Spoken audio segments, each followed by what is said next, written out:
అతని పేరుకు అర్థం ఏంటో తెలుసా? హీబ్రూలో దేవుని యొక్క వెలుగు, దేవుడు నాకు వెలుగై ఉన్నాడు అని అర్థం.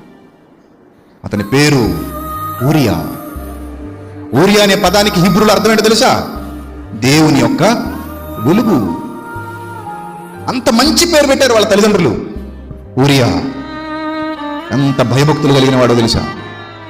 అతని చరిత్ర అద్భుతం, అతని ఆలోచన విధానం అద్భుతం, అతను తీసుకున్న నిర్ణయాలు అద్భుతం. ఒక్క మాటలో చెప్పాలంటే అతని కమిట్మెంట్ ఈ రోజున క్రైస్తవులందరికీ ఒక పాఠం కావాలి. ఒక వండర్ఫుల్ కమిట్మెంట్ కలిగినోడు. అసలు అలాంటి కమిట్మెంట్ ఎవరికి ఉండదు. అంత గొప్ప కమిట్మెంట్ కలిగినోడు, అంత గొప్ప భయభక్తులు దేవుని ఎందుకు కలిగినవాడు.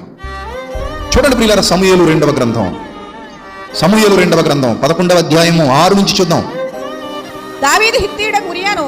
సమూయేలు 2వ గ్రంథం 11వ అధ్యాయము 6 నుంచి జాగ్రత్తగా చూడాలి. మాకు తెలిసిలేవో అనుకోకనే